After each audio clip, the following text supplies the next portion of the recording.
80,000 रुपया सरकार से लेता है, वो भी अपने बच्चे को प्राइमरी में नहीं पढ़ाता है, वो कॉन्वेंट में पढ़ाता है। और आज कॉन्वेंट स्कूलों में जिस तरीके से मनमानी तरीके से फीस की वसूली की जा रही है, देश का प्रधानमंत्री और आपके सूबे का मुख्यमंत्री कभी भी इस सवाल को लेकर सदन में आवाज उठाने का काम नहीं किया, कोई ठोस रणनीति बनाने का काम नहीं किया।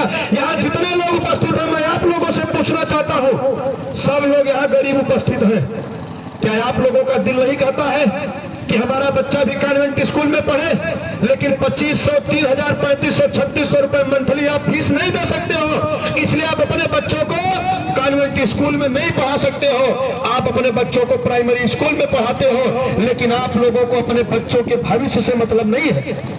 अगर आप लोगों को अपने बच्चों के भविष्य से मतलब होता तो ऐसी सरकारों को उखाड़ कर फेंकने का काम आप लोग करते, लेकिन आप लोग ऐसा करने का काम नहीं कर रहे हैं।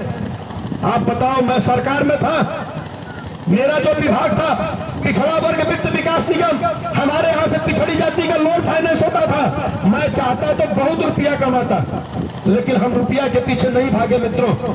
हम इस सवाल को लेकर लड़ने का काम करते थे कि गांव में जो मेरा भाई है, जो मेरी बहन है, जो पढ़ लिख कर बेरोजगार घूम रहे हैं, उनको रोजगार कैसे उपलब्ध कराया जाए, उनको मास्टर बाबू, डॉक्टर, चपरासी, लेखपाल, सिपाही, दरोगा कैसे बनाया जाए, इस सवाल को लेकर लड़ने का काम करते थे मित्रों। हमारे बीच में एक साथी बैठे हुए हैं, डॉक्टर विमल भारतीय जी, ये क्लिनिक चलाते थे अपना यहाँ ऊंचडी बस अड्डा। मेरे सामने की बात है मित्रों, मैं इनके क्लिनिक पर बैठा था, एक पंडित जी आए, उन्होंने कहा, करे विमलवा तय कहिया से डॉक्टर लिखने लगे। इनको ये बात हजम नहीं हुई और उन्होंने कहा कि आज के बाद मैं प्रैक्टिस नहीं करूंगा। इन्होंने तैयारी किया, अब मात्र 6 महीना 1 साल के अंदर इन्होंने कंपटीशन क्वालिफाइड करके आपके मोतीलाल नेहरू मेडिकल कॉलेज इलाहाबाद से MBBS करने का काम किया मित्रों, और आज सरकारी डॉक्टर है, आप लोगों के बीच में बैठे हैं। इस तरीके से पिछड़े दलितों का शोषण होता है मित्रों। हम आप अपने नाम के डॉक्टर नहीं लिख सकते हैं, हमको कोई डॉक्टर बुला ले तो लोग अपराध समझते हैं। आप बताओ, जितने लोग यहाँ बैठे हो, क्या आप लोग नहीं चाहते हो कि हमारा बच्चा भी MBBS बन जाए, डॉक्टर बन जाए, मास्टर बन जाए, चपरासी, सिपाही, दरोगा बन जाए?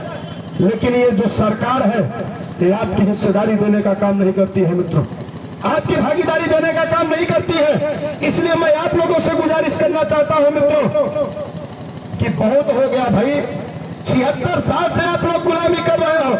आपके गांव के राजेंद्र प्रजापति जी को कोई जानता नहीं था, बोला कोई जानता था क्या? बोला कोई जानता था? आज बताइए, राजेंद्र प्रजापति की पूरे उत्तर प्रदेश में चर्चा हो रही है कि नहीं हो रही है? बोला हो रही नहीं हो रही है। एक गरीब के बेटे को गांव से निकालकर हम लोगों ने नेता बनाने का काम किया, और इस बात को लेकर कि गरीब का भी बेटा राजनीति करना चाहिए।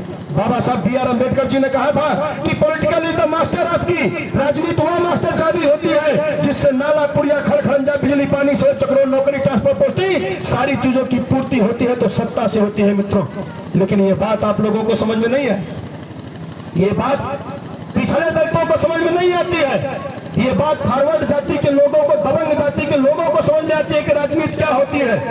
लेकिन आप लोग अपनी ताकत उन पूंजीपतियों के हाथों में देने का काम करते हो मित्रों, जो हमको आपको लतियाने का काम करते हैं।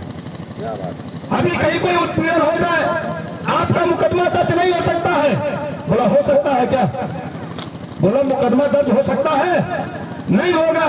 फिर आप 10,000 रुपया अपने जेबा में डालोगे, सोचोगे कोई छोट भैया नेता मिल जाए, हमारा मुकदमा दर्ज करवा दे। ये स्थिति है। इसलिए हम लोगों ने कहा